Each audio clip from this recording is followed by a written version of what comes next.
Hello everyone, इस video में हम करेंगे एक्सरसाइज 5.3 में से सम नंबर 15 एंड 16। तो यहाँ पर सम नंबर 15 की स्टेटमेंट है, a contract on construction job specifies a penalty for delay of completion beyond a certain date as follows.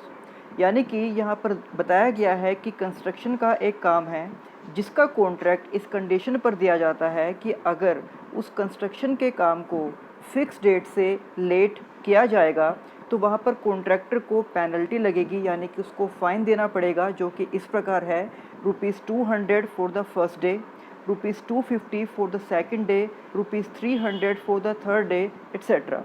यानी कि यहाँ पर अगर वो कॉन्ट्रैक्टर उस काम को कंप्लीट करने में लेट होता है तो उसको हर दिन के हिसाब से फ़ाइन देना पड़ेगा, उसको पेनल्टी देनी पड़ेगी।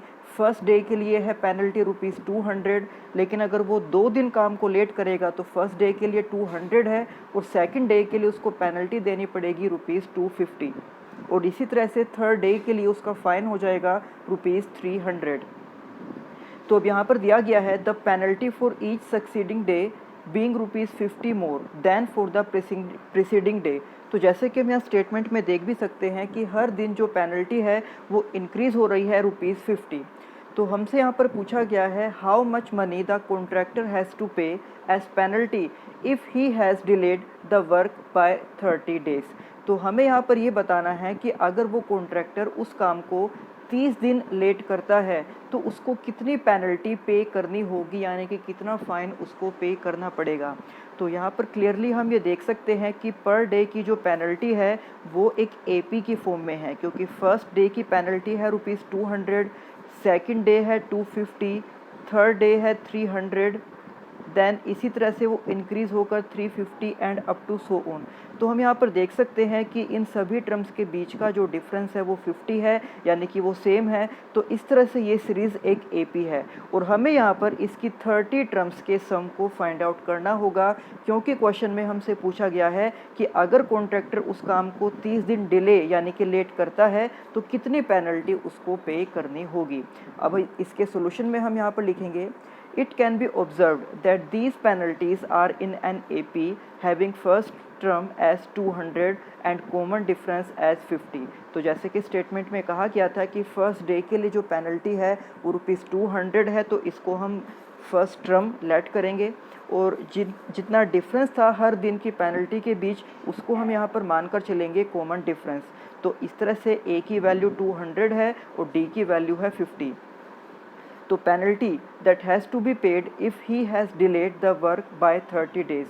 तो अगर वो उस काम को 30 डेज़ डिले यानी कि लेट करता है तो कितनी पेनल्टी पे करनी होगी, इसके लिए हम यहाँ पर फाइंड करेंगे S30, क्योंकि हमें 30 दिन की पेनल्टी का सम टोटल फाइंड करना है। तो इसलिए SN का फॉर्मूला हम यूज़ करेंगे जो होता है N/2 into 2A plus N-1 into D.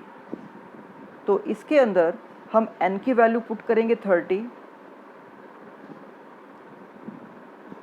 a की वैल्यू हमारे पास है 200 और d की वैल्यू हमारे पास है 50।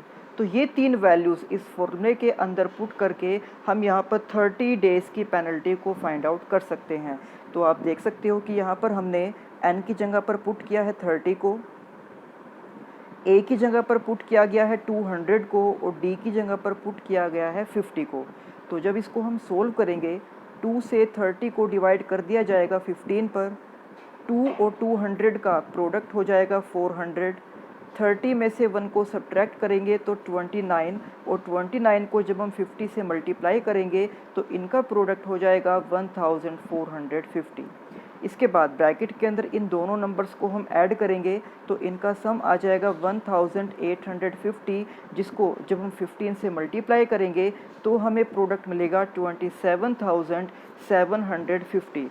तो इस तरह से हम ये कह सकते हैं कि therefore the contractor has to pay ₹27,750 as penalty, यानी कि उस कॉन्ट्रैक्टर को 30 दिन काम लेट करने की वजह से इतने रुपीस की पेनल्टी पे करनी होगी। इसके बाद सम नंबर 16। तो यहाँ पर सम नंबर 16 की स्टेटमेंट है, a sum of ₹700 is to be used to give 7 cash prizes to students of a school for their overall academic performance. If each prize is rupees 20 less than its preceding price, find the value of each prizes. हमें यहाँ पर statement में दिया गया है कि किसी school के अंदर 7 स्टूडेंट्स को 700 रुपीज़ डिस्ट्रीब्यूट करने हैं प्राइज़ के रूप में, और यहाँ पर ये दिया गया है कि पहले स्टूडेंट को जितने रुपीज़ दिए जाएंगे तो उससे नेक्स्ट वाले स्टूडेंट को पहले वाले से 20 रुपीज़ कम प्राइस दिया जाएगा। अगर हम मानकर चलें कि पहले स्टूडेंट को प्राइस दिया गया है 100 रुपीज़, तो इस तरह से जो सेकंड स्टूडेंट होगा उसको प्राइस दिया जाएगा 80, थर्ड स्टूडेंट को प्राइस दिया जाएगा 60, then 40 and up to so on. यानी कि यहाँ पर हर एक स्टूडेंट के बीच में जो प्राइस कैश का डिफरेंस है वो है 20 रुपीज़। और ये हम देख सकते हैं कि ये सीरीज़ एक एपी है क्योंकि इसमें सभी टर्म्स के बीच का डिफरेंस सेम है, और ये एपी है डिक्रीजिंग ऑर्डर में, यानी कि यहाँ पर जो कॉमन डिफरेंस होगा वो नेगेटिव होगा। आप ये देख भी सकते हो कि अगर आप 80 में से 100 को माइनस करोगे तो यहाँ पर जो डी की वैल्यू है यानी कि कॉमन डिफरेंस की वैल्यू है वो यहाँ पर आ जाएगी -20। तो इस तरह से हमें यहाँ पर ये बताना है कि उन 7 स्टूडेंट्स को कितना कितना कैश प्राइज़ डिस्ट्रीब्यूट किया गया। तो हमें यहाँ पर ये पता है कि जो टोटल नंबर ऑफ़ स्टूडेंट हैं वो हैं 7, तो उसको हम लेट करके चलेंगे n के इक्वल, यानी कि n की जो वैल्यू है वो है 7। इसके बाद जो कॉमन डिफरेंस है, तो कॉमन डिफरेंस ये हमें दिया गया है 20, और क्योंकि अभी मैंने आपको बताया था कि जो AP बनेगी वो एक डिक्रीजिंग ऑर्डर में होगी, तो इसलिए हम D यानी कि कॉमन डिफरेंस को नेगेटिव लेंगे, तो इस तरह से D की वैल्यू हो जाएगी -20।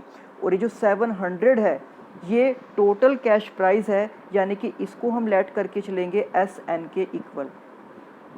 तो इस तरह से आप देख सकते हो कि यहाँ पर हमें N की वैल्यू, D की वैल्यू और SN की वैल्यू पता है, तो इनका यूज़ करके हमें ये बताना है कि उन सभी स्टूडेंट्स को कितना कैश प्राइस डिस्ट्रीब्यूट किया गया है। तो इसके सोल्यूशन में हम लिखेंगे it can be observe that the cost of these prices are in AP, कि उन प्राइजेस की जो कॉस्ट है वो AP में है, having common difference as -20 and the first term as A। तो फर्स्ट टर्म हमें नहीं पता, यानी कि हमें इसमें ये गिवन नहीं है कि फ़र्स्ट वाले स्टूडेंट को या सेकंड वाले स्टूडेंट को कितना कितना कैश प्राइस डिस्ट्रीब्यूट किया गया है, तो हम यहाँ पर लेट करके चलेंगे कि उस AP की जो फर्स्ट टर्म है वो है A। तो सबसे पहले इस A को ही फाइंड आउट करेंगे, यानी कि सबसे पहले हमें यही फाइंड करना होगा कि फ़र्स्ट वाले स्टूडेंट को कितना प्राइस दिया गया है, उसी के बाद हम बाकी स्टूडेंट का कैश प्राइस भी फाइंड आउट कर सकते हैं। तो यहाँ पर A की वैल्यू के आगे हम क्वेश्चन मार्क लगा देंगे, ये हमें फाइंड आउट करना है। D की वैल्यू ये हमें गिवन है -20, और SN की वैल्यू है 700, टोटल कैश प्राइस जो हमें दिया गया है, और क्योंकि यहाँ पर टोटल नंबर ऑफ़ स्टूडेंट हैं 7, तो इसलिए हम इसको लिखेंगे S7 = 700। तो इसके बाद जो SN का फॉर्मूला होता है कि n/2 × 2A + n-1 × D, इस फॉर्मूले के अंदर हम n की वैल्यू को पुट कर सकते हैं 7, और यहाँ पर D की वैल्यू को हम पुट कर सकते हैं -20। तो आप देख सकते हो कि यहाँ पर हमने n की जगह पर पुट कर दिया है 7 को। इसके बाद यहाँ पर ये जो 7 है, इस 7 को हम राइट हैंड साइड में लेकर आए हैं 700 के डिवाइड में। तो 700 को जब हम 7 से डिवाइड करेंगे तो यहाँ पर आंसर आ जाएगा 100, जिसको हमने यहाँ राइट हैंड साइड में लिख दिया है। इसके बाद हमारे पास टर्म्स बची हैं ब्रैकेट के अंदर 2A, 7 - 1 यानी कि 6, और यहाँ पर D की वैल्यू को हमने पुट कर दिया है -20, जो हमें स्टेटमेंट के अंदर ही गिवन था। इसके बाद यहाँ पर ये जो 7 के डिवाइड में 2 था, इस 2 को हमने यहाँ पर इस तरह से लिख दिया है। तो जब हम इसको सोल्व करेंगे तो यहाँ पर 2 से ये 2 भी कैंसिल हो जाएगा, और इस 2 से 6 को भी हम डिवाइड कर सकते हैं 3 पर। तो इस तरह से अब हमारे पास टर्म्स बचेंगी A + 3 × -20, और राइट हैंड साइड में है हमारे पास 100। तो जब इसको सोल्व किया जाएगा, 3 की मल्टीप्लाई -20 के साथ -60, और -60 को हम राइट हैंड साइड में लेकर आएंगे पॉजिटिव में। तो इसके बाद 100 + 60 यानी कि A की वैल्यू हो जाएगी 160।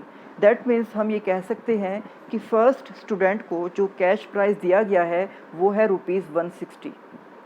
और जैसे कि हमें स्टेटमेंट में कहा गया था कि इसके बाद में हर एक स्टूडेंट को 20 रुपीज़ डिक्रीज़ करके कैश प्राइस डिस्ट्रीब्यूट किए गए हैं। तो फर्स्ट स्टूडेंट को अगर प्राइस दिया गया है 160, तो नेक्स्ट स्टूडेंट को प्राइस मिलेगा 140। यहाँ पर हमने 20 डिक्रीज़ कर दिया है। इसके बाद थर्ड स्टूडेंट को प्राइस मिलेगा 120, देन 180, 60 एंड 40। तो इस तरह से उन 7 स्टूडेंट्स को इतना प्राइस डिस्ट्रीब्यूट किया जाएगा। और अगर आप इन सभी को ऐड करके देखते हो तो इन सभी का टोटल आपको 700 रुपीज़ मिल जाएगा, जो हमें स्टेटमेंट में दिया भी गया था। तो ये थे एक्सरसाइज 5.3 के सम नंबर 15 एंड 16। अब इसी एक्सरसाइज के बाकी सम्स हम करेंगे नेक्स्ट वीडियो में। तब तक आप इन सम्स की अच्छे से प्रैक्टिस करना। तो मिलते हैं आपसे नेक्स्ट वीडियो में। Thank you.